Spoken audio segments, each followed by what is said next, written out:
belajar mamanya IPS ya sekedar pengetahuan. Dikasih tahu bahwasanya kecamatan itu, anak lihat anak punya anak belajar tentang kecamatan. Kecamatan itu ada ini, ada ini, ada ini. Ya Allah, nah abah nggak tahu semuanya. Tapi anak itu sekedar untuk pengetahuan. Jadi bukan untuk diamalkan, tapi ilmu dalam Islam semuanya untuk diamalkan. Allah mengangkat derajat orang-orang berilmu yang mengamalkan ilmunya. Karena kalau tidak diamalkan ilmunya, akan berada di neraka. Bahkan azabnya akan lebih buruk daripada orang-orang bodoh. Karena ilmunya tidak diamalkan. Oleh karena itu Al-Imam Bukhari dalam kitabnya Sahih Al-Bukhari, ini mahasiswa kalau kenal sama Sahih Al-Bukhari jamaah, Masya Allah, untuk paling enggak lihat judulnya doang lah. Ya Allah, ada kitab Sahih Al-Bukhari. Udah meninggal Imam Bukhari, tapi kitab itu sampai sekarang dibaca. Dan sampai sekarang para khatib sering menyebutkan Rawahul Bukhari, Rawahu Muslim. Nama mereka terus dikenang. Di mana? Di mana-mana. Karena mereka mengamalkan ilmu yang mereka miliki. Imam Bukhari dalam kitabnya Sahih Bukhari menulis sebuah bab yang judulnya Babun al-ilmu qabla al-qawli wal amal. Bab berilmu sebelum berucap dan beramal. Kita ini banyak beramal tanpa ilmu. Banyak sekali beramal tanpa ilmu. Padahal dalam ilmu umum saja nggak boleh tuh jadi dokter, nggak boleh. Dokter aja boleh buka praktek. Kapan dia boleh buka praktek? Setelah ada sertifikasi, dia harus praktek dulu di rumah sakit setahun, 2 tahun. Jadi dokter muda. Sedangkan kita banyak mengamalkan agama kita tanpa ilmu. Kita bicara ilmu yang pertama, kemudian amalkan dalam kehidupannya. Yang ketiga, antum harus bisa mewarnai, tidak diwarnai. Perlu jamaah. Karena anda tahu lingkungan antum sekarang sangat menakutkan sekali. Apalagi Bandung nih, yang namanya pergaulan bebas. Kalau pergaulan bebas mungkin jatuhnya kepada syahwat. Yang berbahaya pemikiran bebas. Akhirnya orang jadi menyimpang dari akidah Islam. Maka antum harus berusaha dengan ilmu, dengan amal, mewarnai lingkungan. Gimana lingkungan ini jadi lebih baik? Karena kita ingin negeri ini baik. Dan tentunya negeri yang baik bermuasal dari antum muda-muda yang baik ini. Biasanya anak muda kalau sering ke masjid, ada yang kebingungan. Orang tua bingung. Nah, kenapa kamu ke masjid sekarang? Tuh, jenggotnya dipiara lagi. Mulai takut orang tua. Tapi kalau anak muda pakai baju hitam, ada gambarnya tengkorak, apa kata orang tua? Masya Allah, keren. Subhanallah. Kita lihat benar-benar banyak orang-orang yang memang anak katakan kurang lengkap akalnya. Orang tua dan anaknya. Anak pernah dari Denpasar pulang ke Jember naik mobil. Itu jalan macet. Karena ada Vespa. Ada Vespa yang 2 meter. Lagi ada. Antum melihat Vespa yang, apa istilahnya itu? Yang dipotong Vespa itu, kemudian ditambahin ya. Kemudian sampai duduknya di bawah. Modifikasi. Itu ada ratusan ya, Pak. Yang mereka jalan di pinggir jalan. Anak ngomong, ya Allah. Dengan wajah mereka yang sudah nampak nggak mandi berhari-hari, mereka berhari-hari ternyata mereka ada festival atau apa seperti itu. Itu biasa. Itu biasa. Tapi kalau ada anak muda kemudian mulai berdakwah mengajak orang kepada kebaikan, kadang-kala orang kebingungan dan orang tua bingung. Kalau anak ini baik sendiri, orang tua nggak bingung. Rasul sallallahu alaihi wasallam selama 39 tahun lebih di Mekah dikenal sebagai apa? Al-Amin. Semua orang Mekah itu tahu beliau orang baik. Tapi ketika umur 40 tahun dapat wahyu mengajak kepada kebenaran, apa kata orang Mekah? Penyihir, kadzab, pendusta. Subhanallah. Antum nggak ngelihat 40 tahun dia di Mekah. Semua penduduk Mekah sepakat, jemaah.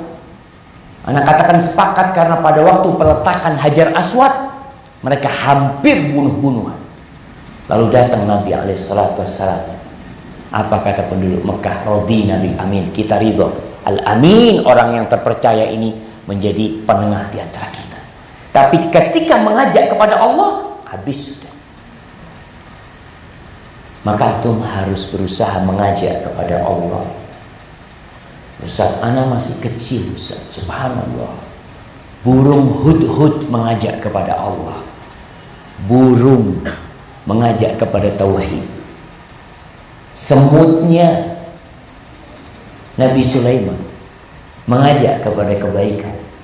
Masa antum manusia tidak bisa mengajak kepada kebaikan? Ajak kepada kebaikan orang lain.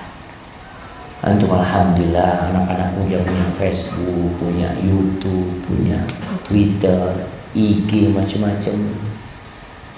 Isi dengan hal-hal yang baik di sana. Walaupun orang akan menganggap antum aneh. Aneh. Nah, sabar.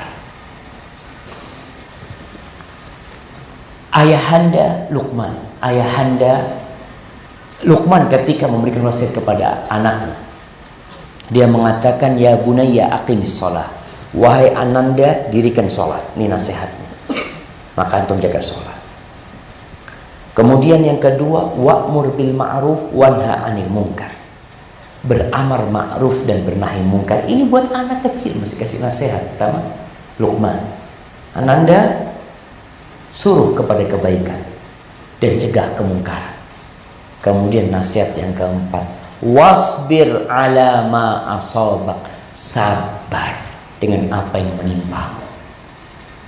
Karena antum akan mendapatkan gangguan, akan dibully sama orang, akan dicaci maki sama orang, akan dikucilkan sama sahib-sahibnya, akan banyak suara-suara sumbang yang menyakiti hati antum. Wasbir ala ma asabak. Sabar. Kuncinya sabar. Gak kuat sholat, baca subhanallah walhamdulillah wala ilaha illallah, dan jaga akhlak kepada orang tua. Sekali lagi, hadza wallahu a'lam. Itu mungkin bisa Anda sampaikan kesempatan kali ini. Karena lihat semakin gelap jemaah. Masya Allah. Memang gak ada lampunya di sini jemaah. Saya Anda lihat ada pertanyaan yang masuk ini jemaah. Nah, bismillah Ustaz, mohon nasihat bagi teman-teman yang tergabung dengan kegiatan rohis namun malas datang ke majelis ilmu agama, lebih sering rapat daripada kajian, sehingga kesannya sia-sia. Barakallahu fikum. Masya Allah jemaah. Kenapa kalau rapat datang? Mungkin ada yang bisa kasih jawaban. Nah, fadhil.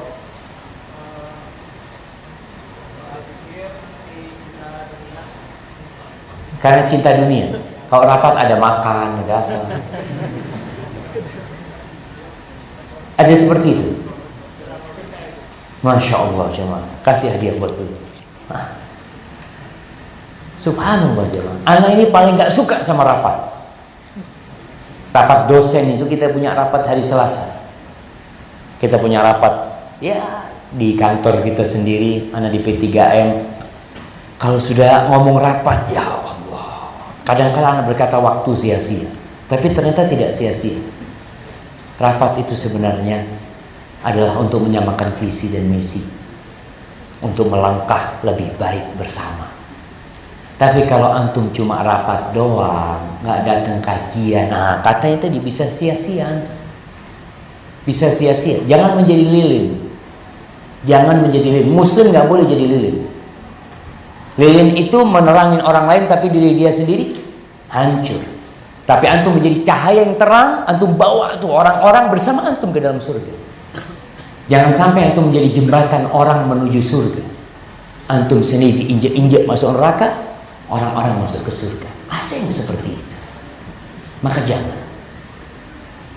Maka bagi teman-teman yang suka rapat saja, coba niatnya diperkuat. Turun enggak malaikat-malaikat Allah? Jemaah, ketika rapat, turun enggak sakinah? Datang enggak rahmat? Allah muji-muji kita enggak? Yang disebutkan dalam hadis adalah majalisud dzikr. Orang-orang ketika mengingat Allah di majelis-majelis seperti ini, ketika itu malaikat turun. Maka ketika antum mau rapat dan mau kajian, antum harus lihat perbandingan. Di majelis ilmu antum dapat ilmu, diangkat derajatnya. Di majelis ilmu para malaikat mendoakan antum. Maka mudah-mudahan teman-teman yang suka rapat bisa menyisihkan waktu untuk datang kajian. Amalan apa saja yang bisa membuat kita masuk surga tanpa hisab? Masya Allah jemaah. Ini pertanyaan yang berat ini. Mu'ad radhiyallahu ta'ala anhu, ketika dia bertanya sama Nabi SAW, pertanyaannya nggak seberat ini. Ini berat banget. Pertanyaannya kepada Nabi SAW, ya Rasulullah, dullani ala amalin yudkhilunil jannah wa yubaiduni anin nar. Wahai Rasul SAW, tunjukkan kepada aku amalan yang memasukkan ke dalam surga dan menjauhkan dari api neraka. Kalau ini pertanyaannya, surga tanpa hisab, Ustaz. Masya Allah, Masya Allah. Ya, sebenarnya jawabannya cukup panjang. Tapi secara umum, laksanakan rukun Islam. Rukun Islam yang 5. Tambah dengan yang sunnah-sunnah. Berusaha untuk mencapai tingkatan ihsan. Ihsan itu yang beribadah seakan-akan melihat Allah Jalla Jalla. Di sini nanti antum akan yang tidak bergantung kepada makhluk. Karena ketika Nabi SAW menyebutkan tentang 70.000 umatnya, dari umat yang bakal masuk surga tanpa hisab, tanpa azab, ternyata manusia-manusia ini adalah manusia yang tidak bergantung kepada orang lain. Mereka tidak minta diruqyah. Mereka tidak minta diobatin dengan kain, dengan besi panas. Mereka tidak percaya dengan nasib sial, baik pakai hari, pakai binatang. Kadang-kala orang kalau dengar suara tokek, ya Allah, bahaya ini. Kenapa bahaya? Iya, nggak bisa tidur. Kadang-kala dengar burung gagak berbunyi di malam hari, jadi pesimis. Dan yang keempat kata Nabi SAW, wa ala rabbihim yatawakkalun. Jadi setelah rukun iman, rukun Islam, ihsan dia penuhin, dia sampai ke tingkatan tidak bergantung sama manusia. Ketika dia sakit, dia tidak minta diruqyah orang, tapi dia meruqyah dirinya sendiri. Hadza wallahu a'lam. Bagaimana adab komunikasi ikhwan akhwat dalam organisasi, baik secara online maupun langsung? Ya jemaah, ikhwan akhwat ini main plus. Kalau ketemu bisa berbahaya. Tapi kita tidak bisa menghindar. Dalam kehidupan ini antum akan berinteraksi dengan wanita,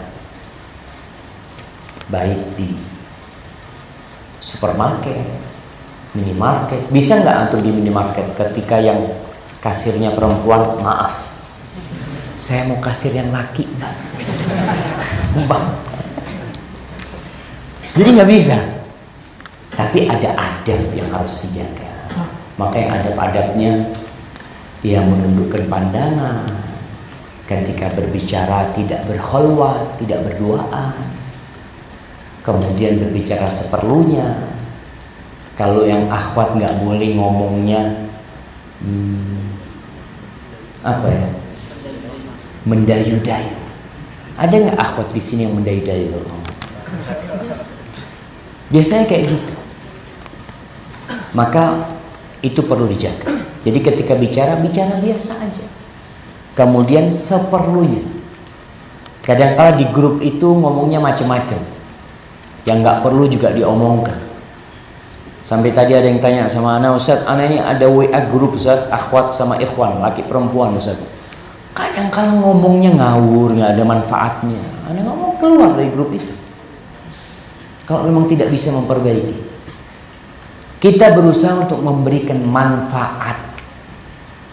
Orang yang paling baik itu adalah yang paling bermanfaat buat orang lain. Jadi antum ketika di grup berusaha untuk memberikan manfaat di sana. Tapi kalau antum tidak bisa memberikan manfaat di sana dan yang ada mudarat, tinggal. Maka dalam urusan organisasi ini tadi nggak boleh berkhalwat, ya, tundukkan pandangan, kemudian berbicara seperlunya, kemudian hindari kalau wallahi jamaah, kita punya kampus itu di Jember laki perempuan beda. Kadangkala ada acara harus ada 2 panitia, dari akhwat dan dari ikhwan. Terkadang di situ ada benih-benih. Benih-benih apa? Benih-benih asmara. Nah, ketika mulai ngobrol ini itu hati-hati. Kalau antum sudah nggak kuat, cepat nikah. Bismillah. Boleh nikah SMA, boleh aja. Nah, tapi nggak boleh dicatat karena di catatan pemerintah kan katanya harus 16 sama 19 tahun kan. Kemarin ada anak SMP mau nikah 15 tahun di Sulawesi, Masya Allah. 15, 14, nggak tahu, kayaknya nggak boleh. Memang kalau secara hukum negara nggak boleh, tapi secara hukum agama sah-sah saja selama memang sudah siap. Bukan sudah siap. Anak punya guru, anak sering sampaikan, anak punya guru profesor. Dia cerita, Syafiq, anak nikah kelas 2 SMA. Kelas 2 SMA nikah, jadi profesor dia. Nggak menghalangi, jangan dipikir menikah itu menghalangi dari meraih karir antum. Enggak. Karena menikah itu adalah meraih ridha Allah Subhanahu wa ta'ala. Tapi harus siap.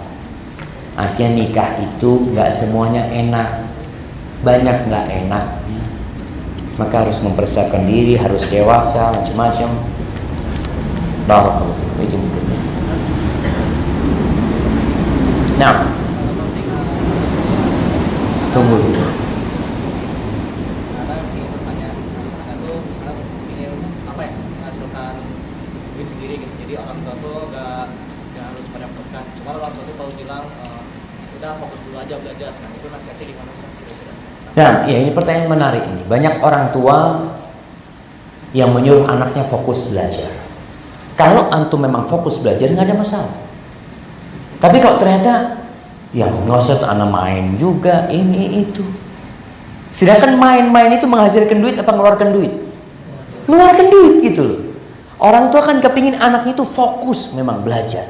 Tapi yang ada nggak ada yang fokus belajar. Artinya semua waktunya hanya untuk belajar, nggak ada. Pasti ada waktu untuk main-main, untuk santai ya. Tapi memang ada anak-anak yang nggak boleh tahu duit. Kalau tahu duit jadi nggak belajar.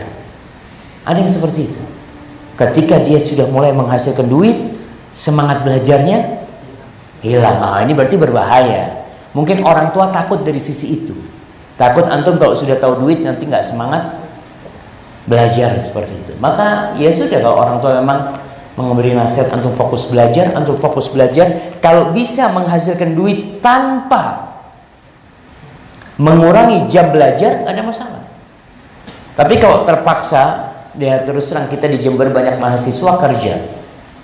Mahasiswa itu pagi kuliah, sore kerja. Kenapa? Karena dia harus membiayai diri sendiri. Dan ternyata mahasiswa yang membiayai diri sendiri jauh lebih sukses daripada yang cuma belajar doang. Itu analia. Jadi kalau ada mahasiswa tempat kita tuh, dia pagi sekolah, sore bekerja, analia di kelas dia lebih unggul daripada yang yang nggak bekerja. Kenapa? Yang nggak bekerja bukan fokus belajar, fokus bermain. Dia di kamar, masya Allah, berwirid dengan HP-nya. Terus subhanallah. Nah, main game. Jadi kalau antum mamanya disuruh fokus belajar, berarti antum nggak boleh main game.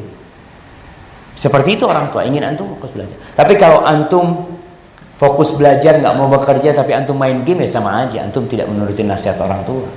Nasihat orang tua fokus belajar, belajar. Perlu istirahat sedikit, tapi tetap harus fokus belajar. Dan kemudian belajar tadi, kalau paling tidak orang tua sudah memberikan jalan fokus belajar, untuk fokus belajar. Waktu yang kurang bukan untuk cari dunia, tapi untuk cari akhirat. Untuk belajar lagi, tapi belajar agama umpamanya. Mungkin itu akan lebih baik. Antum bisa menggabungkan nasihat orang tua dan fokus dapat dua ilmu agama dan ilmu dunia, insyaallah. Ustaz, apakah pelajaran dunia itu tidak terlalu bermanfaat? Dan mohon nasihatnya bagi kami yang terlanjur masuk SMA reguler karena sebab keturunannya banyak ustaz. Betul, keturunannya banyak ustaz. Jamaah, tadi disampaikan memang bagi-bagi. Kalau dikatakan belajar dunia itu tidak terlalu bermanfaat, tinggal dilihat. Antum kalau hanya belajar dunia saja tanpa belajar agama, betul kurang bermanfaat buat antum. Karena ketika antum sukses hanya untuk cari dunia. Tapi ketika antum punya basic agama, antum belajar dunia dengan niat untuk membangun negeri ini, untuk memberikan manfaat kepada manusia. Satu, anak kepingin jadi dokter. Kenapa? Anak lihat banyak daerah-daerah ya yang minoritas di sana umpamanya umat Islam yang perlu seorang dokter berdakwah di sana. Jadi antum belajar umum untuk akhirat, silahkan niatkan itu. Jadi kalau dikatakan tidak terlalu bermanfaat, sebenarnya tergantung niat kita. Ilmu umum itu banyak manfaatnya kalau niatnya kita lillahi ta'ala. Jadi berbeda dengan ilmu agama. Ilmu agama nggak boleh kecuali untuk cari akhirat. Jadi kalau orang belajar agama cari dunia, nggak akan mencium bau surga. Seorang muslim belajar agama untuk cari dunia tidak akan mencium bau surga. Kata Nabi SAW, "Man talabal ilma mimma yubtagha bihi wajhullah, la yatlubuhu illa liyusiba bihi aradan minad dunya, lam yarah raihatal jannah." Nggak akan mencium bau surga kalau belajar ilmu agama untuk dunia. Tapi kalau belajar ilmu dunia untuk dunia, memang jalurnya. Tapi sekarang bagaimana antum belajar ilmu dunia untuk akhirat? Di sini supaya antum dapat manfaat, bukan hanya manfaat dunia, tapi manfaat akhirat. Antum memangnya, anak pengen jadi dosen Ustaz, tapi mungkin bukan ilmu matematika, anak yang ngajarkan matematika. Ketika matematika antum niatkan supaya orang-orang tidak tertipu, mereka dapat manfaat, mereka bisa bikin rumah nanti dengan ilmu matematika, yang bisa bikin masjid atau apa saja. Artinya niatkan belajar dunia untuk akhirat. Karena ilmu dunia memang untuk cari dunia, dan kita membutuhkan. Kalau kita lihat dalam sejarah umat Islam, yang sekarang kita sedih, negeri-negeri Islam itu hampir tidak ada yang bikin senjata sendiri. Karena ada larangan atau karena memang nggak bisa bikin senjata. Maka bagaimana seorang muslim, anak kepingin nanti bikin senjata buat Indonesia, supaya pertahanan Indonesia nggak cuma beli malah dari luar. Seperti orang bikin pesawat, anak kepingin memberikan kemudahan buat orang-orang yang naik, akan dapat pahala. Jadi silahkan, tetap ingat, dunia jalan, akhirat jalan. 50-50 kalau bisa. Tapi kebanyakan nggak bisa 50-50 gitu. Masya Allah. Bagaimana jika orang tua kita tidak ridho kita menikah dengan laki-laki yang bermanhaj sunnah dan berkata sampai kapanpun tak akan ridho jika mendapatkan laki-laki seperti itu. Iya jemaah, memang orang tua kan nggak paham. Kadangkala dilihat ini lakinya ini suka sholat ke masjid ini. Dilihat, jenggoten, teroris. Nah, terus terang orang jenggoten ini anak dulu waktu di pesantren suka ya mencemooh kita punya ustadz ya. Kita punya salah satu ustadz itu pakai jenggot. Sampai teman-teman itu nulis di tembok. Waktu itu ini sedang melanjutkan sekolah. Ketika balik lagi, itu teman-teman nulis di tembok itu, kambing, welcome to Kandal. Sampai seperti itu. Artinya orang yang berusaha untuk melaksanakan agama ini akan dicemooh, dihina. Jadi berusahalah seorang ya untuk mendoakan kedua orang tuanya, berdakwah kepada orang tuanya. Kenapa mereka sampai ada Islamophobia? Yang Islam takut sama Islam. Ini jemaah. Kalau orang non Muslim takut sama Islam wajar. Ini Muslim takut sama Islam. Kan membingungkan. Dan Islam itu dimulai dengan keanehan. Aneh Islam itu. Aneh di tengah masyarakat. Kita bicara jilbab sekarang. Dulu antum tahu nih anak-anak sekarang Masya Allah udah pakai jilbab anak-anak. Dulu sebelum tahun 90-an gak boleh pakai jilbab. Gurunya Muslim, kepala sekolahnya Muslim, muridnya haram pakai jilbab. Bayangkan. Itu tahun 89. Ada buku judulnya Revolusi Jilbab.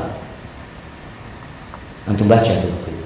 Bagaimana proses ada 300 siswi dikeluarkan dari SMA gara-gara pakai jilbab. Siapa yang mengeluarkan? Kepala sekolahnya Muslim, guru-gurunya Muslim. Ada apa sebenarnya? Kepala negaranya Muslim, bupatinya Muslim. Kenapa mereka? Karena mereka belum paham. Sekarang kan udah paham.